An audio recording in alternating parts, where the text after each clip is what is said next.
Hi, this is Michael Uslan. You're listening to Batman on Film.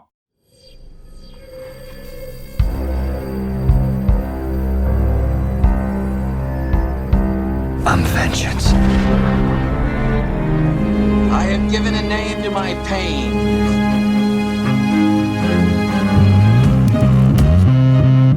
The Batman. Always waiting for some Batman to save you. It's simple. We kill the Bat of Gotham. I'm Batman.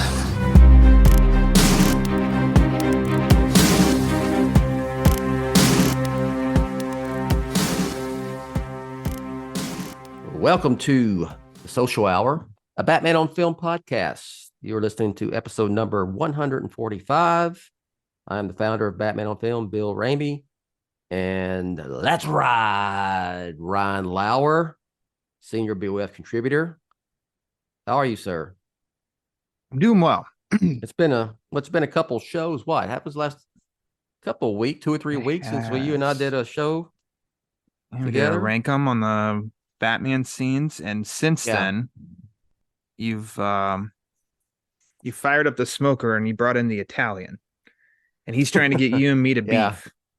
He's trying to get you and me to beef with some Texas, Michigan stuff, and I told him recently that he's shown his true colors, how he's jumping on the Alabama bandwagon.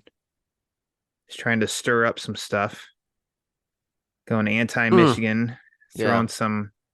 I had respect for Pete because I thought he stood for law and order in this country of, innocent until proven guilty, but he's a guilty until proven innocent, apparently. So, Yes. I don't know. He's a troublemaker.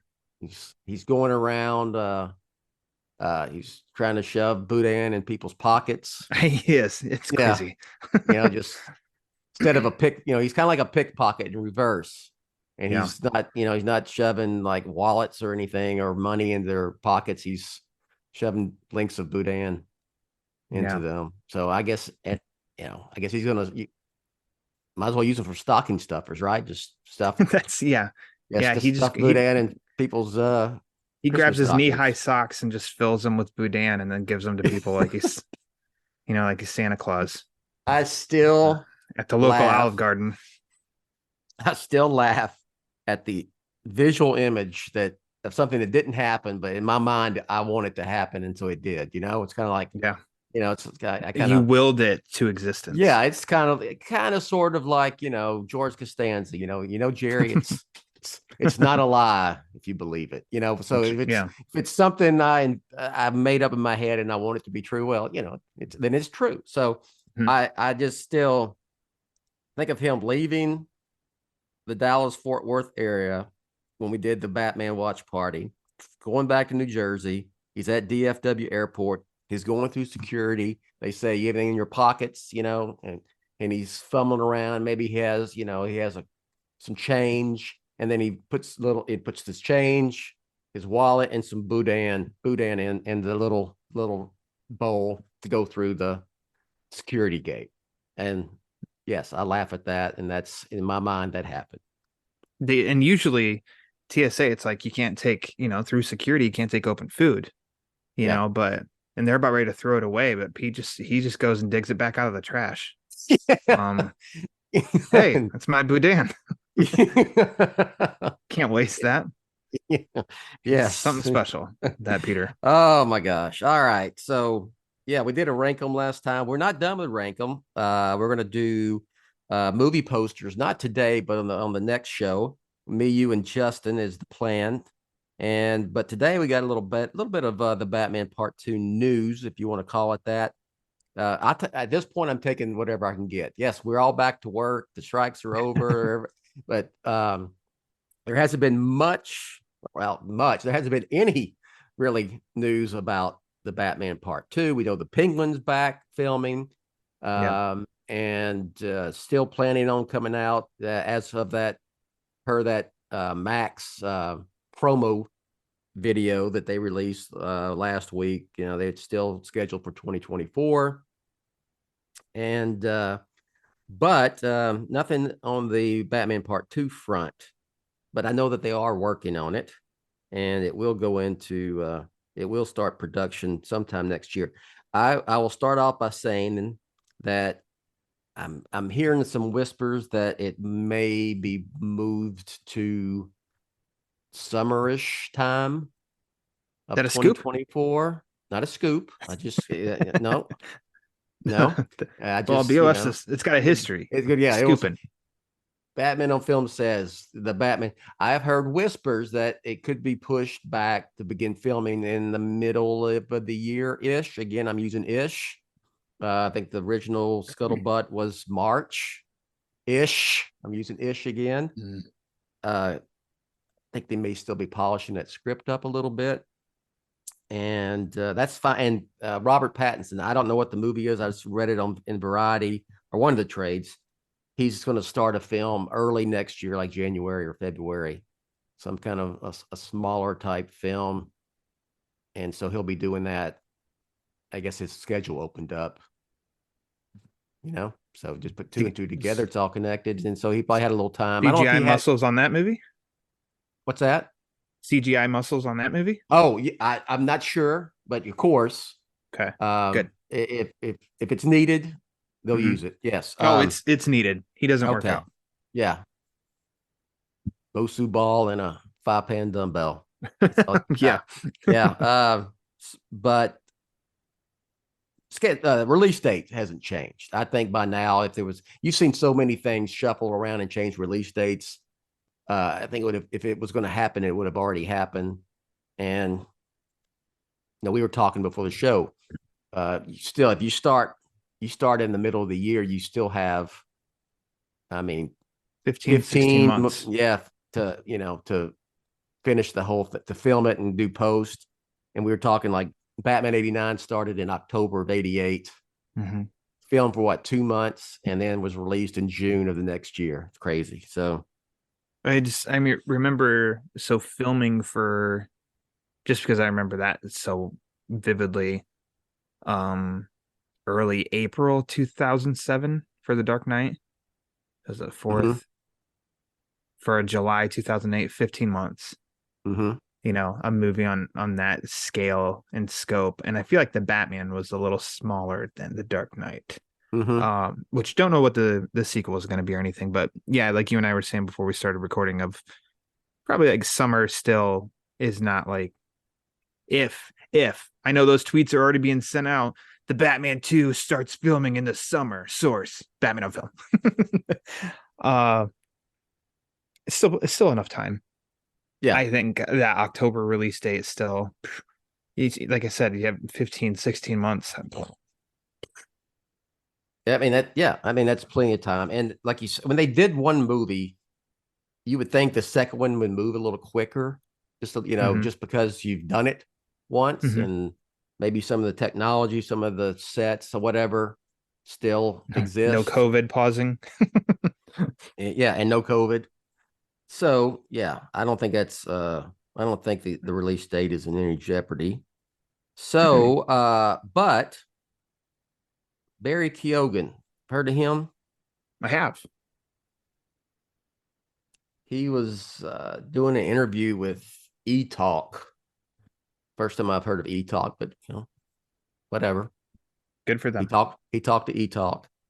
And of course, he was there to promote something else. I don't know, but maybe is it Saltburn? Saltburn, that's what I was going to say. His new movie? Yeah, it's got that movie with the dude that played Elvis, not my man. I'm blanking on his name. What the hell's wrong with me? Somebody's gonna take my Elvis card away from me. Don't do it. Jacob Elordi. You got this. It played him in Priscilla, and Jacob Elordi is in Saltburn. Austin Butler. There it is. Okay. I got confused because we're talking Batman. I got mixed in with Elvis, and Yeah, but it's all connected, Bill. It's all connected, but it's So of course they ask him about the Batman Part 2, and they ask him about the Joker, and I would say you got to watch the video, because his his body language and the way he gives his answer speaks louder than his words. Yes, and when they asked him, he said, I can't really say anything about that, my man. It would be exciting, wouldn't it, to see the Joker come to life again? My smile says it all. You know what I mean? And so you got to take, I do think in context, you got to watch the video. I am of the belief, Ryan, that the Joker, Barry Keoghan's Joker that we were introduced to in the Batman, will be in the sequel in some manner. We can discuss how big or small that will be in a second. But I also believe that there's a core group of characters who will be part of the entire saga. Batman, Bruce Wayne, of course, Alfred, Gordon, but also Oz, Selina, Edward Nashton, and the Joker. I think they will be in all three of these, well, whatever, how many he does, but all of the films that make up the Batman saga, and play an important role in the story. That is my belief. Is not, again, that ain't no scoop, nothing I've heard. I think it's that's just the way it's going to be. I do too. As we saw in the deleted scene, unnamed Arkham prisoner. Yes. He took a paperclip, and we've all seen enough movies to show that all it takes is a paperclip, and you can unlock a lot of things. Oh yeah. So that's the little bit of loose threading that Matt Reeves put out, and granted, that wasn't in the movie. A deleted scene that Reeves has said totally exists. So I to me, it seemed like no surprise. You and I have probably talked a lot about it. It would just seem, if you're going to put your stamp on like a Batman, an interpretation, and not just one movie, even, I don't know, more than one movie, like you're gonna bring in the Joker somehow. The little snippet, I think, is I think it was well done in the sense of like, as much as Nolan said, they just thought like, oh, the story continues on in your head with Batman Begins. To all of us, I do feel like that felt like a tease of like, this is up next. So it was when's it coming? When are we getting Joker's in the sequel sort of deal? I think Reeves, what he did with Joker was not, we're very much not like, oh, he's in the sequel. Like, I wonder what they're going to do with him in the sequel. He just popped in silhouette talking to Edward Nashton. Take the deleted scene. It was a conversation. Like, the sequel isn't hinging on this Joker tease, which I think was done well, because I think you can risk a chance of overexposure with the Joker right now. He's popped up a lot, it feels like, in the past decade, variety of media and stuff. When it comes to Batman, it's not, the sequel's just not hinging on what to do with him. You've sort of introduced him, but not fully. And I think you and I are going to get to talking about his look here in a second. To where he was never frontal shot in focus. So if they want to make any kind of changes, it's not going to feel like it's not connected. And it's, it's like, hey, that doesn't look right, because it just didn't have a full reveal of him, keeping it still a little mysterious, which I think is good. Because maybe in the Batman Part 2, that if he is going to actually be in that movie, it's like Reeves can be like, oh, this is now what I want to do with him. This is what I envision. I didn't have this vision doing the Batman with him. Yeah. So he would have had to almost like go back and feel like changing. So I just feel like he and Barry have, like, they're given wet clay and say, go ahead and mold what you want, rather than it's already a statue and you have to make some changes. Sure. When you think that, of that doesn't mean Clayface. I was not bringing up Clayface, but it's all connected, man. Come on. when you think of the Batman now, the movie, you're Mhm. not watching it, but just you think about it, and I'm always thinking about it. I know. For me, I do. I know it's not. It was deleted scene. I still, in my mind now, when I think about the film and the story and whatnot, especially when you start about talk about the Joker, that deleted scene at Arkham, between Batman and the Joker is part of the film, even It though happened. it's not. Yeah, Yep. it did happen. It's not like some cut out of continuity scene. And it happened. It just wasn't in the final cut. But to me, it just seems like when I think of the film, I think about it. Yeah, it's part of the movie. So I how big of a role he'll have, I don't know, but I just obviously he'll turn up, and I would, if I had to guess, it may not be a huge Heath Ledger Dark Knight Joker type of role, but he's exists in that world there, and that's why I do think that those characters I mentioned before, and we got to include Officer Martinez. He's got to be one of those core characters, and he I don't know rankings of what he's an officer, what his next role would be. He needs to be promoted to. He should be a detective now. Detective Martinez. Whoa. And you got to have Bach in there because you got to have another son of a bitch. Good stuff. Yeah. So, but I just try to think. Okay, the Penguin's continuing what happened in the Batman, and I want to try to write. I'm not trying to write all this in my head already, but I'm just trying to get a gauge of, okay, what direction are we going? It appears that the Penguin series will be some sort of power struggle / mob war over control of the underworld of Gotham now that Falcone was killed. And the Batman, and then Reeves has said, then the Batman Part 2 will pick up not too long after the Penguin. So are we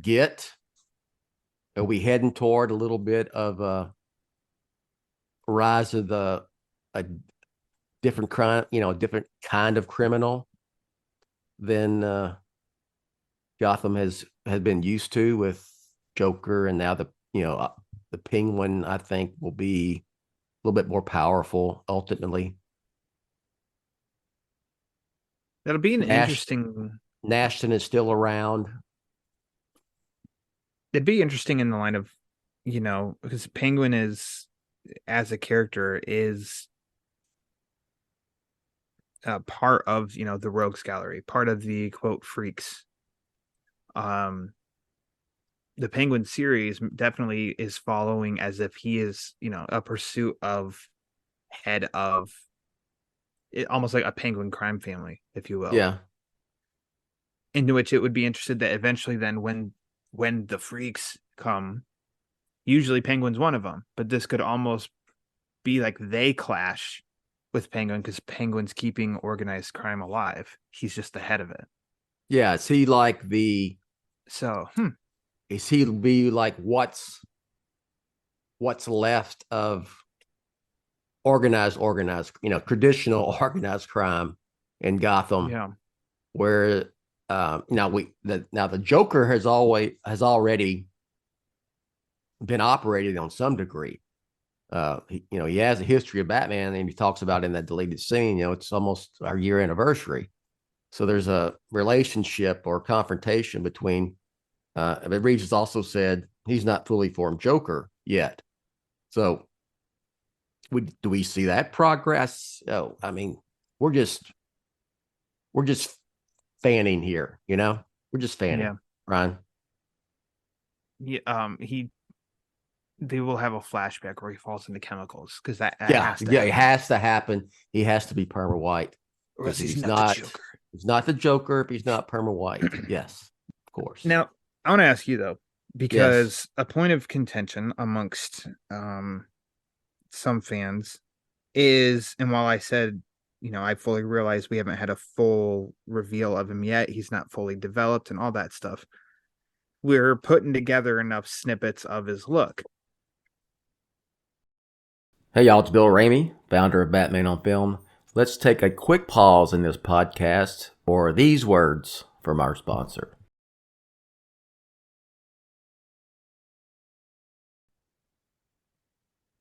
How do you feel about his look? And I think you and I we talked about this when we did chapter by chapter on the Batman, but let's revisit of what you've seen so far of him. Yeah, I no issue.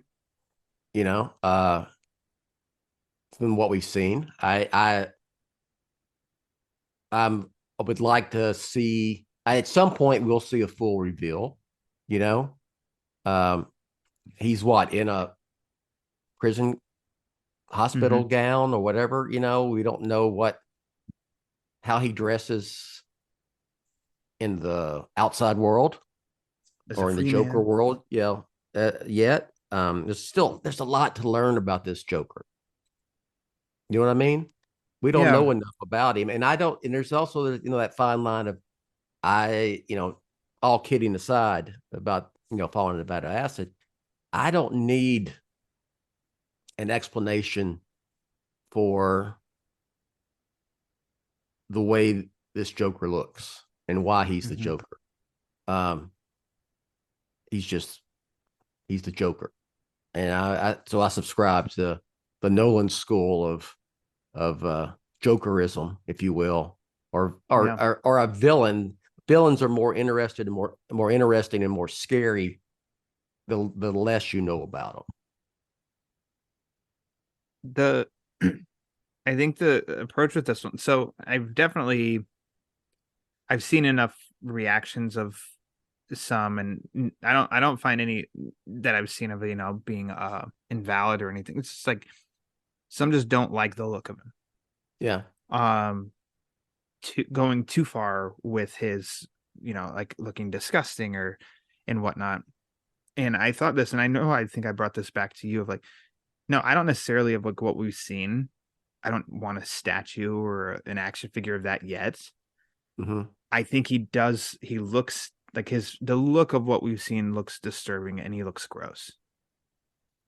But also that might be like the book Joker by Azzarello and your pal Lee Bermejo is a gross Joker. It's an unsettling Joker. And I kind of clung to the fact of like not trying to make excuses or anything of like, what if we actually like this version of Joker is very unappealing to look at. And not in the sense of like it's eye rolling, doing too much, but it's just like, no, like with him, you saw Jack Nicholson, like you wanted to see more of him. You liked seeing him. He was like such a draw. Same with Heath Ledger. I didn't feel that way about Leto. But you like those looks, and then you go to this look. And I'm like, what if that is like he's on screen and it's just like like unsettling. Yeah. And then bring in a performance and a twisted part to the characters. It's like an interesting approach in my eyes that I think could really fit with what's already been built of this interpretation of like of Gotham and stuff. Of that could be like really, really threatening and could be something different. And I think that the initial reaction to that would be like, well, because it's gross, I don't want to see it. And it's like, but most of the Jokers we've seen before, we want to see, like we actually want to see and want to see more of, and we're like rooting them on, silently because like, he's so funny, so entertaining. And it's like, no, what if this literally is that Joker from Azzarello Bermejo brought to screen? That's not a funny Joker. That's not a one that you're rooting for. It's like, man, that's a twisted. That is a villain. Yeah, I don't know if we've ever got to where with the Joker in a film, in a Batman movie. So really, Dark Knight, Batman '89, where the Joker is, yes, he's the villain. Maybe Dark Knight with Heath Ledger came the closest, clearly between Jack Nicholson and Heath Ledger was the closest to being someone you were rooting against, but you kind of still really were so loved watching them. Yes, exactly. That, yeah, a Joker who is truly, a monster. Yeah, not just aesthetically, but by his behavior. Actions Look, stuff. in Yeah, that little behavior. in that little clip, that cutscene, the between Batman, I thought that I think there's an essence of the Joker that is not based on look or aesthetics. You following me here? Where, Yeah, gotcha. and I think Matt Reeves writing that dialogue and then the performance by Pattinson, especially Barry Keoghan, just in that short, 10 minutes? Is it 10 minutes? Is it even 10 minutes? Whatever. Six Yeah. is good. 6 is good. That he nailed that essence, especially when he talks about, the Joker. It's like the Joker gets Batman, and he gets what makes him tick, and him figuring out that, that I'm paraphrasing it, that Batman was conflicted by the Riddler because he kind of thinks he's doing the right thing, Mm-hmm. Yeah. And the Joker pointing that out and then, just laughing hysterically about it. That to me, that was like, hey, that's very Joker right there. Mm-hmm. So, yeah, to go full circle, I'm anxious to see what they do. I'm anxious to see how they portray. Who knows? I would still say it's going to be different than what we saw in Batman '89 and The Dark Knight, but still it would be the Joker. And hey, I got an idea. Maybe his Perma White and his facial features is because he went to the dermatologist to get a chemical peel. He had a bad complexion, and the chemical peel went bad, got a bad chemical peel, and became Perma White and the Joker. So it's almost like dropping into a vat of chemicals, right? Sure. Okay. I don't really care. Yeah. Like, really, it's like Joker to me, usually like green hair, white skin. Yes. So in all seriousness, yeah, go ahead. Kind of like that's it. So like you're laughing, but it's like, if that's what it is, and I'm like, okay. Like, I don't care. we get so fixated, and I'm guilty of it. We get so fixated on what Batman is, what the Joker is in our own mind, our own sensibilities, that if it doesn't hit exactly as we envision it, then it's not good. Yeah. I have tried over the years to not do that. Because you see it with casting, you see it with aesthetics and whatnot. I try not to do it till I see the final product, even though may have some misgivings or whatnot. So I hope we just don't write the whole thing off before we actually see how this all goes down.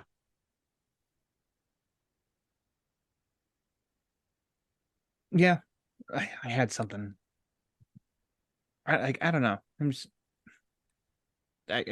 We don't know anything, but it'll be interesting, and that'll be fun. And then in the end, if like the route they choose, and whoever's watching it, they just don't enjoy it, I would say like not to write it if it's not like how you and I just said of, it's got to be this way. You need to work hard to get that out of your head, because you're not making it. So therefore it's not going to be what you're picturing because you're not making it. you can judge it whenever this interpretation comes out. You can judge it, and if you don't like it, if you don't like the look, that's fine. I think, see, you can't even. I was trying to use careful wording of, even if it's not what you want, it's like, no, that's not accurate to say. But like, I don't know, just judge it fairly, and if it works for you, great. If it doesn't, then that's fine too. This is a different, I don't know, it's a different take. I think Keoghan is he's talented. Reeves is obviously talented. We've gotten a taste of what this world's going to be, and so, all right, we're going to start to get some more ingredients, some more pieces of the gumbo. Speaking of that, of ingredients and pieces of the gumbo or ingredients, yeah. What do you think? You think that like I mentioned earlier, that there is this core group of Bat characters who we will see throughout the saga. I don't think we're done with. I don't think the Riddler is going to be the main villain ever again, like he was in the Batman. But I don't think haven't. I don't think we've seen the last of Edward Ashton. And I know that there is aesthetics these days. I think a lot of people are hung up on aesthetics a lot. I think that the Riddler is going to return in some fashion outside of Arkham. And I think he will have a different look than the original movie. I think Catwoman is going to return, and she's going to have a different look. I think Oz is going to have a different look. I think Joker's going to have a different look when he's out of Arkham. I think those core four we're not done with them, and I'm saying beyond Penguin series, because that's like a gimme. Obviously, we're getting more Oz. I think we're going to get more him post Penguin. Yes. So I agree with you. We're gonna. I just feel like we're gonna see more of those four. I feel like Reeves isn't done with their stories.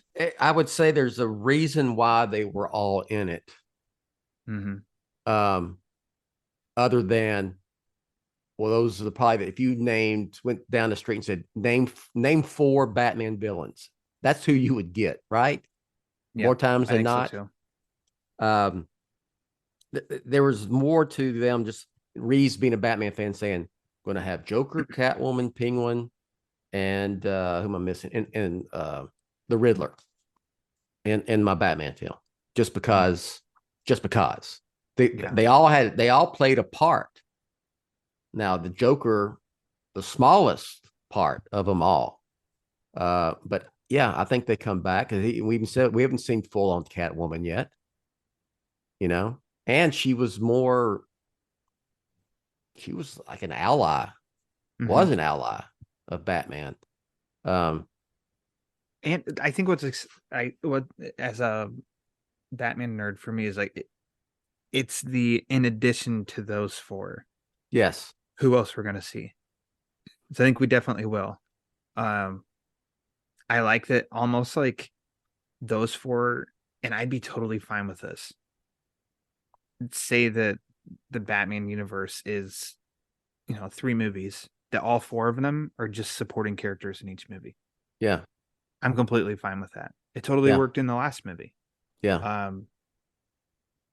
Doesn't mean that Joker's the main, one of the stars in the third one. Sure, great. But, an opportunity of, the long rumored Clayface. If he's in the sequel and he takes top billing as far as the villains go, I'm like, awesome.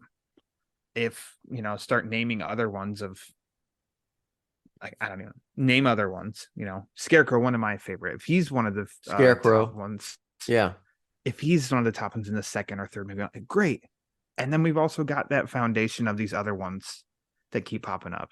I loved that. And I remember having that discussion. It was me actually, as a kid, having a decent discussion where I did talk, I thought, with those 90s Batman movies, where I'm like, villains always die. Why don't they're never showing up in another movie? And it made me so excited in Batman and Robin when Bane broke in and stole Freeze's gear, because on the left was the Riddler suit and Two-Face's suit from Batman Forever.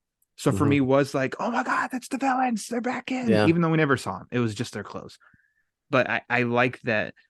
And it's Scarecrow in the Nolan trilogy popping up in each one. Like that was a great touch. I liked that they were, popping back up. So I really like the fact of, because those are such 4 big characters in the Batman universe, to not just I don't want to say reduce, but kind of just to one movie. That instead they have so much foundation they can keep popping up. I really like that. Supporting characters who make up the world of the Batman. You know what I mean? Mm-hmm. And we will see them again. We got to get past this 90s, 89 through the 90s way of, the main villain, quote unquote. Who's going to be the main villain? Well, this is about Batman and Bruce Wayne. What characters are going to make sense in the story, right? Mm-hmm. So unless we shall see. Egghead or Crazy Quill. Yeah, that's on a different level. Different level. That's another podcast. That's another different podcast.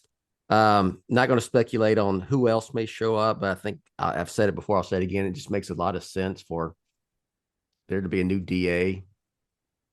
That's what happened to. It's vacant right now. Yeah. The lead DA position is open. I'm just saying. Yeah, I'm just saying. The previous DA met an unfortunate ending at the hands of the Riddler. Man, at least in Batman Begins, it was just he didn't even see it coming. It was just over with. Yeah. Whereas, the Batman, that was grueling. That was a pretty bad way to go. Yep. So there's an opening there. So we shall see. All right. Well, that's been a good little short discussion. Good discussion, yeah. Yeah. So just to recap, keep our fan cards. Yeah, one more week. One more, okay. At least one more week. We got it. One more week. Yeah. Just recap. Yeah, I think the release date for the Batman Part 2, as of now, is fine. I don't see it changing. It looks like they probably won't start filming till the midish part of next year, 2024, which is perfectly fine. I don't think we're going to hear any news till after the first of the year.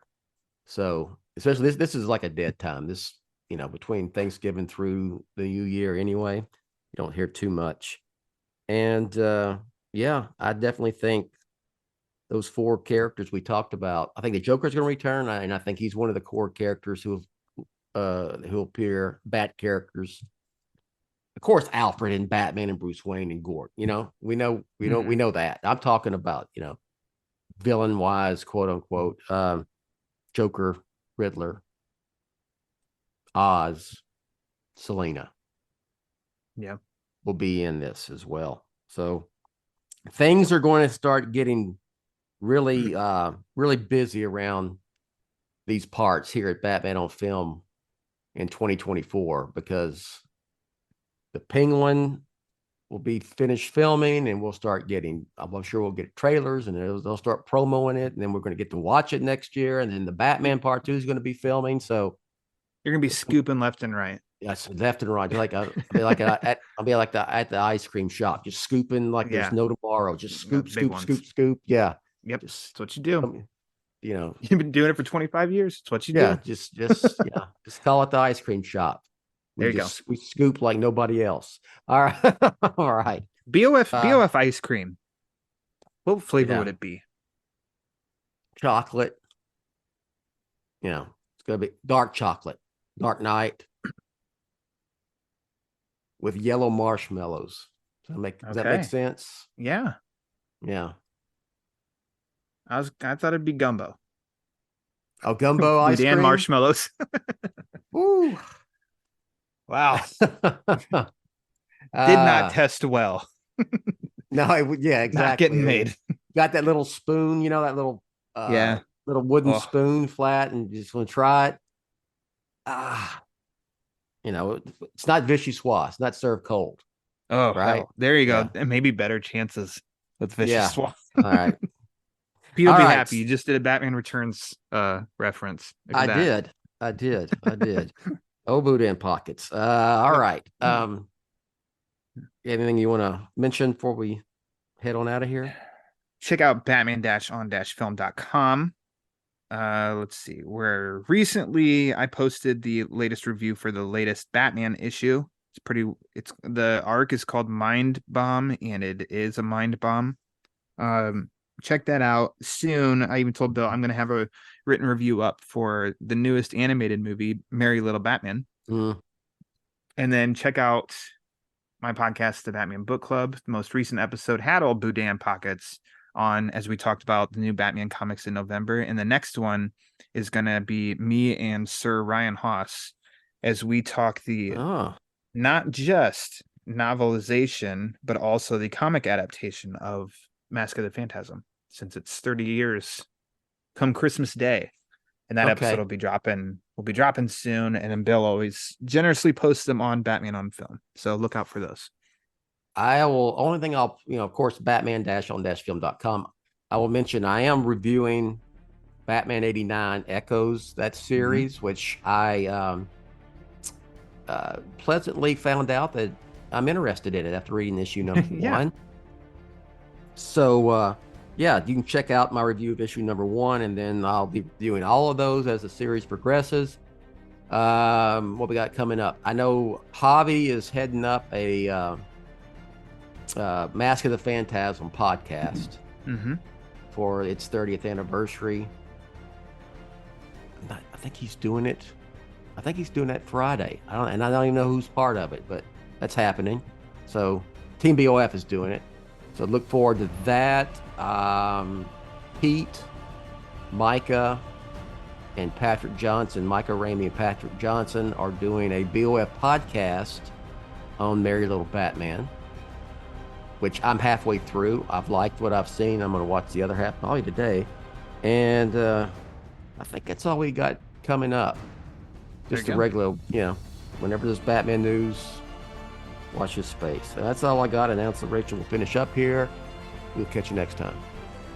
You have been listening to the BOF Social Hour, Jett's official podcast on Batman on Film. Follow BOF on Threads at The Batman on Film. Follow BOF on X, formerly known as Twitter, at Batman on Film.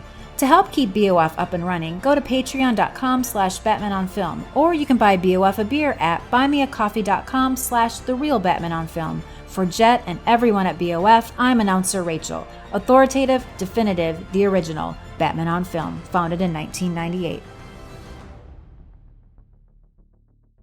Say goodbye, Graceland.